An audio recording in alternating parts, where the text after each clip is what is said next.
Chers amis, bonjour. Qu'est-ce que le yoga? Pour simplifier, pour aller au plus simple, il y a déjà eu tellement de vidéos, de livres, de programmes diverses et variés pour traiter de la question qu'est-ce que le yoga? Yoga vient de yug, racine sanscrite qui veut dire atteler les bœufs dans le champ pour labourer le champ, et donc suggère une notion de discipline, d'engagement, de rigueur, de contenance, de régularité, et donc de comment faire et quoi faire pour être heureux. Le yoga permet davantage de santé pour le corps et surtout davantage de sérénité pour l'esprit. Donc le yoga serait cet immensément vaste univers qui permettrait d'unir la conscience individuelle à la conscience universelle. Unir la conscience ou pseudo-conscience névrotique, le petit moi névrotique, à la conscience extatique. Donc la vocation ultime du yoga serait l'union. L'union à la conscience du grand tout. De quel type de yoga parlons-nous? Il y a tellement de formes de yoga qu'on pourrait dire qu'il y a autant de formes et de types, de styles de yoga qu'il y a de pratiquants, de praticiens de yoga et d'enseignants de yoga. Entre le Kundalini Yoga, qui a vocation à faire circuler davantage l'énergie de vie, le prana, entre le Yin Yoga, qui est plus apaisant, sérénisant, qui se travaille beaucoup, se pratique beaucoup au sol, entre le Kriya Yoga, le Yoga Nidra, qui est le yoga du sommeil, entre le Bikram Yoga, qui se pratique dans une salle chauffée à 40 degrés et à 40% de taux d'humidité, entre le Iyengar Yoga de son concepteur l'Iyengar, entre le Vinyasa, le Ashtanga, entre le Power Yoga qui est un yoga sportif, le Acro Yoga qui est le yoga acrobatique qui se pratique à 2 et parfois à 3, avec le plus souvent un porté une femme et un porteur un homme, entre le Sup Yoga qui est du yoga équilibre sur paddle, sur l'eau, entre le Hatha Yoga, etc., etc. Au final, il y a surtout 4 grandes voies de yoga. On parle surtout du Karma Yoga, du Bhakti Yoga, du Jnana Yoga et du Raja Yoga. Le Karma Yoga, c'est le yoga du service désintéressé. C'est Mère Teresa, c'est Sœur Emmanuelle, c'est l'abbé Pierre qui se sont consacrés, qui ont consacré toute leur vie à autrui, à la cause humaine. Est-ce que Mère Teresa, Sœur Emmanuelle, l'abbé Pierre pratiquaient le yoga au premier degré? Est-ce qu'ils s'adonnaient à des postures de yoga? Je n'en suis pas sûr, j'aurais même envie de penser que non. Le Karma Yoga va surtout correspondre à des individus, à la personnalité plutôt émotive, affective. Vous avez le Bhakti Yoga qui est le yoga pour les religieux, les mystiques, les spirituels, en quête du divin, du transcendant, de l'immanent. Bhakti Yoga qui va nécessiter, impliquer l'ouverture de cœur et se caractérise le plus souvent par des chants dévotionnels qu'on appelle en sanskrit des bhajans. Dans le Bhakti Yoga, vous avez Sai Baba, Yoga Sivananda, qui étaient de grands Bhakti yogis. Est-ce que Sai Baba pratiquait le yoga à l'image de tous les prêtres, dont on pourrait dire aussi qu'ils sont des Bhakti yogis, consacrant toute leur vie au divin? Eh bien, là aussi, je penserais facilement par la négative. Puis vous avez le Jnana Yoga qui est le yoga de la connaissance de soi et qui va correspondre davantage aux personnalités dites intellectuelles. Le Jnana Yoga va impliquer, nécessiter du discernement, la maîtrise des émotions. Un questionnement juste va impliquer une pratique intensive de méditation. Alors dans le Jnana Yoga, vous avez par exemple Krishnamurti, Sri Aurobindo, Frédéric Lenoir, qui se sont distingués dans ce Jnana Yoga, dans cette voie particulière des yogas. Pour autant, est-ce que Krishnamurti, Sri Aurobindo, qui plus est Frédéric Lenoir, est-ce qu'il pratiquait, est-ce qu'il pratique des postures de yoga? Je n'en suis pas sûr.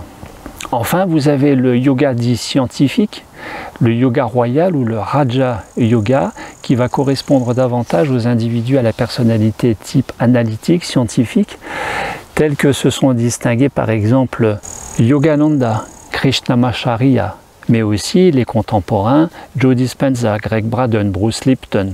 Ce sont des personnalités, ce sont des individus à la personnalité type du Raja Yoga. Le Raja Yoga qui implique la maîtrise du mental et des organes des sens, l'étude qui va se caractériser par l'étude de la conscience, l'étude de l'esprit. Est-ce que Joe Dispenza, Greg Braden, Bruce Lipton pratiquent le yoga? Je n'en suis pas sûr. Karma Yoga, Bhakti Yoga, Jnana Yoga, Raja Yoga. Selon les Yoga Sutras de Patanjali, Patanjali étant un personnage clé dans l'histoire et dans l'avènement du yoga au niveau planétaire, le yoga prenant ses sources en Inde il y a quelques 3500 ans, à peu près 1500 ans avant Jésus-Christ, et certainement même avant la naissance de l'hindouisme. Pour Patanjali, le yoga se caractérise par 8 branches. Vous avez les yamas, qui sont les règles de conduite en société. Ne pas voler, ne pas mentir, la non-violence, la non-avidité. Vous avez les niyamas. Les yamas qui vont se compléter avec les niyamas. Les niyamas qui sont l'attitude envers soi-même, qui est basée sur la propreté corporelle, la propreté mentale, le contentement, l'observation, l'examen de soi, la pensée juste. Et puis le dévouement, la dévotion au transcendant, à l'immanent, au divin. Yamas, niyamas. Pour Patanjali, un des fondements du yoga, bien sûr, ça va être les asanas, les postures de yoga. Or, il est dit que dans l'immensément vaste univers du yoga, les postures, les asanas ne représentent guère que 10% de l'univers du yoga. 10%. Je sais que pour le grand public, comme moi auparavant, penser yoga, c'est penser à posture de yoga. Or, en réalité, c'est 10%, c'est très peu, le yoga. Et en fonction que vous soyez adepte du Bhakti Yoga, vous allez plus chanter, plus méditer, vous recueillir. Que vous soyez adepte du Karma Yoga, vous allez plus vous consacrer à autrui. Tous les bénévoles associatifs, quelque part, pourraient être considérés comme des Karma Yogis. Tous les bénévoles des SPA, dévoués à la cause animale, peuvent être considérés comme des Karma Yogis. Vous avez les yamas, niyamas, vous avez les asanas, vous avez le pranayama, pranayama qui est la maîtrise du souffle. Il n'y a pas de yoga sans conscience respiratoire et bien sûr sans conscience corporelle au travers des asanas, des postures, quand celles-ci sont pratiquées. Yamas, niyamas, asana, pranayama, pratyahara. Pratyahara veut dire tourner le regard vers l'intérieur, se couper de la focalisation, l'identification à l'extérieur par le biais des organes des sens, qui suggère de se détacher de l'extérieur pour se consacrer davantage à l'exploration, à la maîtrise et à une bien meilleure connaissance et conscience de soi. Pratyahara. Pratyahara implique le détachement. Dharana. Dharana veut dire se concentrer, Dharana est l'étape qui précède celle de dhyana. Dhyana est la méditation, méditer. Méditer pour ne pas rester dans le champ de la pseudo-conscience du mental névrotique. Comment s'unir à la conscience du tout? Comment s'unir au divin? Comment s'unir à plus grand que soi? Du point de vue de la conscience relative, le mental névrotique, comment reconnecter à la conscience d'être de ce que nous sommes réellement, conscience absolue, conscience d'être, conscience d'unité, comment passer de la pseudo-conscience de dualité à la conscience d'unité si nous restons dans le champ limitant limité, névrotique du mental égo? Eh bien, méditer. Méditer, ou simplement cultiver la conscience d'être ici et maintenant, au travers de la conscience corporelle, au travers de la conscience respiratoire. Écouter, ressentir plutôt que réfléchir, voire plutôt que ruminer. Tout cela permettant d'accéder à Samadhi, 8e pan, 8e élément, selon Patanjali, le Samadhi, Samadhi qui est l'état du mental le plus calme possible, comme un lac derrière moi, qui ne fait aucune vague, aucune pensée, le calme absolu, la sérénité absolue, le Samadhi. Passer de la dualité à l'unité, unir la conscience individuelle à la conscience universelle. Voilà la vocation ultime du yoga. Yamas, niyamas, asana, les postures, le pranayama, pratyahara, dharana, dhyana, samadhi. Enfin, je rajouterai un 9e pan extrêmement important, indispensable, incontournable, dans l'univers du yoga, et vous avez compris maintenant que nous sommes tous des yogis. Nous sommes tous des yogis, que vous pratiquiez ou pas les postures de yoga, que vous méditiez ou pas, nous sommes tous des yogis, consciemment ou inconsciemment, volontairement ou involontairement, car nous sommes tous, a priori, à la recherche du bonheur, d'une certaine réalisation de soi qui permet d'atteindre cette sensation, ce sentiment d'accomplissement, de réalisation dans notre vie de quelque chose qui nous satisfasse pleinement, qui nous comble pleinement. Or, en réalité, tout n'est question que de conscience, conscience d'être,